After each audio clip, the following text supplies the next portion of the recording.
Hi everyone, I'm Al. I'm just going to give a very quick introduction to Cowboys, which I wrote. It's set over a single night in the White House at Christmas in 1984, so nice and festive for early July in rainy Manchester.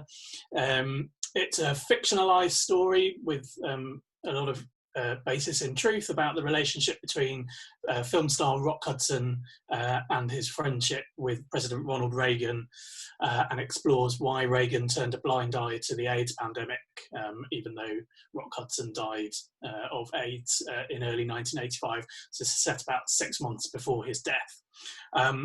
We're going to show you the first scene, which introduces Rock and his journey and his friendship with his long-suffering personal secretary, Mark Millar. We chose not to have President Reagan in this extract because he's such a recognisable figure that we felt we wouldn't be able to commit the time to making that really realistic and not to send into caricature. So I'm going to hand over to the guys and enjoy.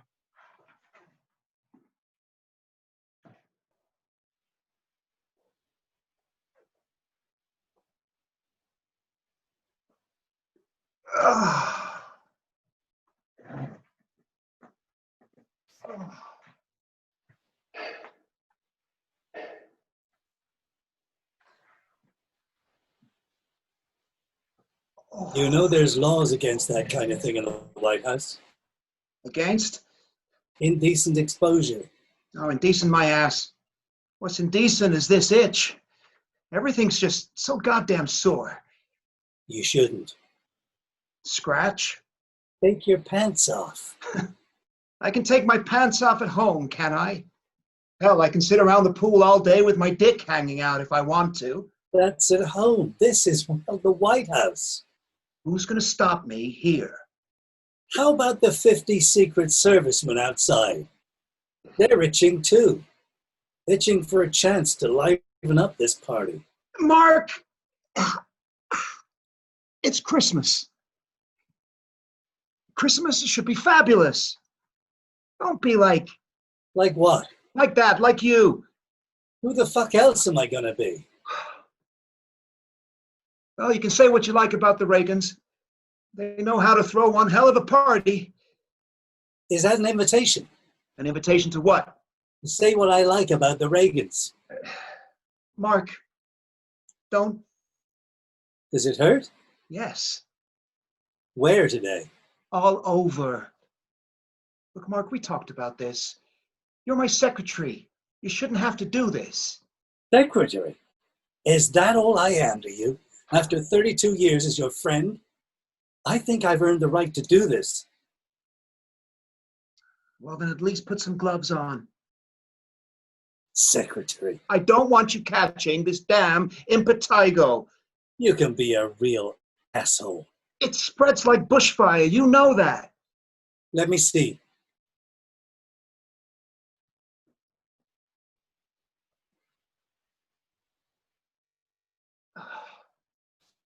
I think it's clearing up. The infection and the sores, it's less than yesterday. Ah, well, that's something. Now we just need the rest of my body to catch up. Do you want me to or not? Fine. But wear something. Impetigo's one thing, but we still... I can't have you getting sick. Wear something, please.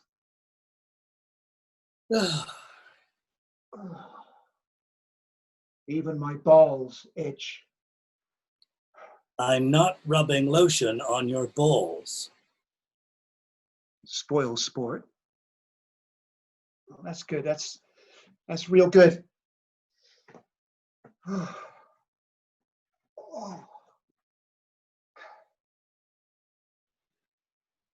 You know, George and I had another conversation. How is my Georgie? George is George. I miss him. And he misses you, but that's not the point. He spoke to Dr. Dormant again in Paris. Ah, le docteur. Très joli. Dormant. Ironic. Like this fucking disease. Why do you always want to talk about Paris? The clinic, remember, Rock? How could I forget? You go on about it enough. George thinks, we think, they could help you get better. I am better. They have other people there. Well, I didn't suppose it was solitary confinement. People like you. People like me? Actors? AIDS patients. I know what you fucking meant, Mark. I don't want to go to Paris. I don't need to go to Paris. George says they have a patient. When he went in, he was in a worse state than you. His T-cell count was lower than yours. He weighed maybe 110, 120 pounds on a 6-foot frame. Oh, unlucky guy, huh? Well, you wouldn't say that to look at him now. He swims every morning, he runs 5 miles every afternoon, and he's fitter than he's ever been in his life. Well, seems a long way to go to be able to run 5 miles every day. I didn't like France. I never liked France. I want to stay here with you and George and Mark, even him. if you stay in California, you will die, Rock. You know that. I went to Paris. They told me I was cured. They lied. They told you that if you stayed, you might get better. Better's just a word. I can get better here. You need expert care, the right meds, long-term treatment, not some short-term vitamin shot fix. You won't get what you need here, not with your pal, the cowboy president, in charge. What's it to do with him? Rock, wake up. You have to fly halfway across the goddamn planet just to stay alive.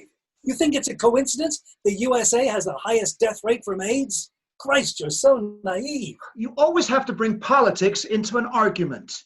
You know I can't stand it. You can't shit in this country without it being a political movement. Like it or not, this is a real issue, and it affects you.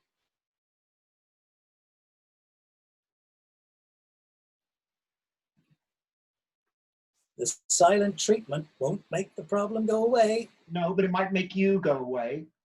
Is it so bad of me to want the best for you? It's my job. I thought you were my friend, not my secretary. Touché. Promise me you'll at least give some thought to Paris. Okay. Okay, you'll give it some thought, or okay, you'll go? Don't push your luck. Want to go back to the party? No, not yet. Let's just wait here a bit longer. I gotta catch my breath. Fine by me. I hate these things, always did. They're just people, Mark. I leave all of this to you and George. He's like you. He loves it. Never happier than when some southern mama is clutching his hand, fanning herself and gushing, "Why, Mr. Nader, however did it feel when you won your golden gold?" You know what I mean? Why, Mr. Hudson, I remember watching you in Giant, and I was just a little girl. Tell me, is it true what they said about that nice young Mr. Dean? Madam, everything you heard about that young man is true. Why? You mean he with everyone? Everyone but me. Oh, more's the pity. I would have had him in bed in a shot. Kid never even looked at me. Poor Jimmy. I remember the premiere. Hell, his funeral was a couple of weeks before. I looked up at those big, old puppy dog eyes of his beautiful brown eyes, and thought I could have loved that kid. I thought you couldn't stand it. Don't believe everything you read in the press. You used to come home moaning about that brat. Oh, That damn brat. How much he was winding you and Liz up on set. you've got the memory of an elephant, haven't you? Every fact, every figure. Every fuck? No, now that I stopped counting years ago. Oh, you and me both. You know, Mark and I haven't in months. You moved him into the playroom. Are you surprised? No, before that. I just can't. I can't stomach it anymore. You will get better. Well, maybe I will, and maybe I won't. But it was sex that got me here. I can't get that thought out of my head. We don't know. Oh, quit it. However you look at it, my dick, or Mark's dick, or some other guy's dick, got us to where we are today. I see a guy, I think of that, and I go limper than a goddamn Democrat's handshake. Still, man's got his memory. I remember every single one. Every face, every cock, every ass, from the first sweet moment to the last. Not that it does anything. Mark was the last, wasn't he, since the summer? You shouldn't worry about him. Someone has to. He needs to get tested. No, I don't want him knowing I'm sick. You can't keep it from him. Damn it, I said I didn't want him to know. I don't want anyone, not you, not George, to tell him. You understand? And if he's infected? He isn't. Or if he is, he didn't get it from me. Fine, just don't blame him. Don't blame me if the asshole tries to sue you when he finds out.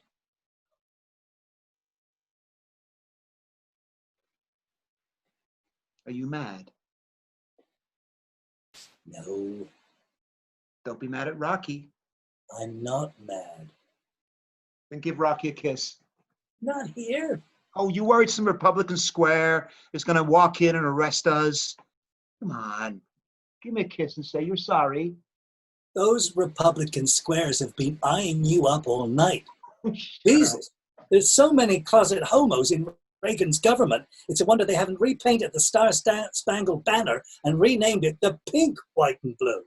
They have not been eyeing me up. You're so blind, Rock.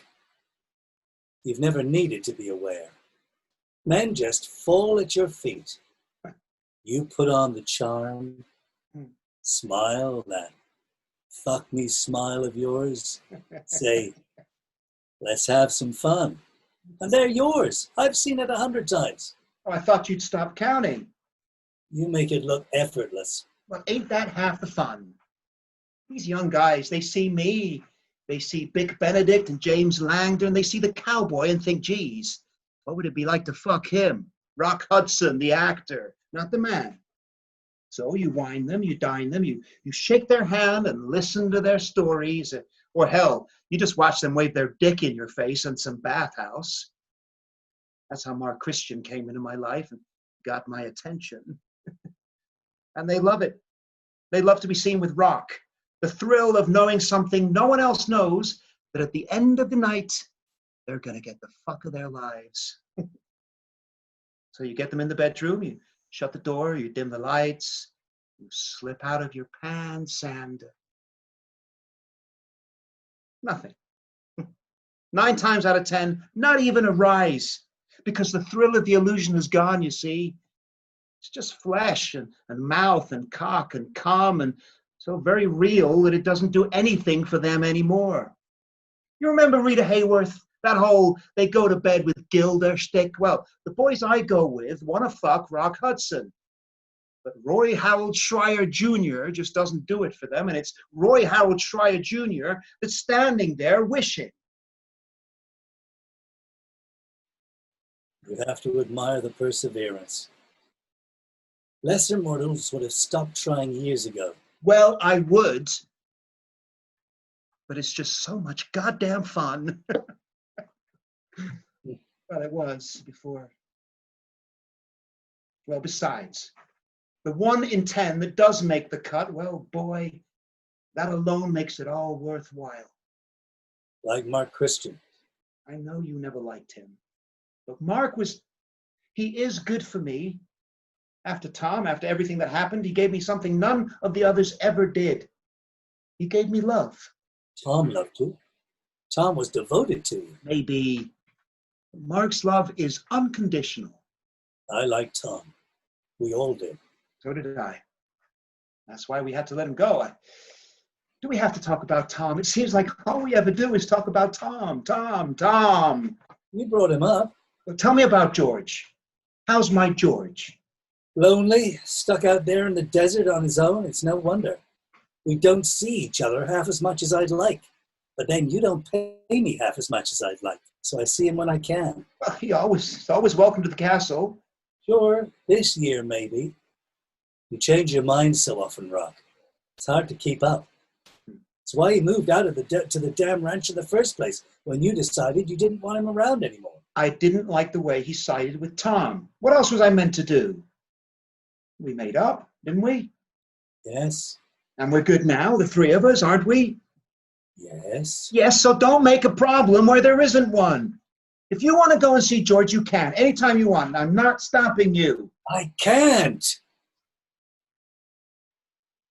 Not now. Well, if you want a holiday, take one. Take a fucking break, leave me, like they all do.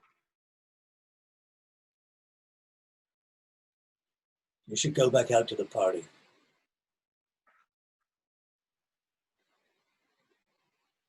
Oh, Mark, you shouldn't take any notice of me.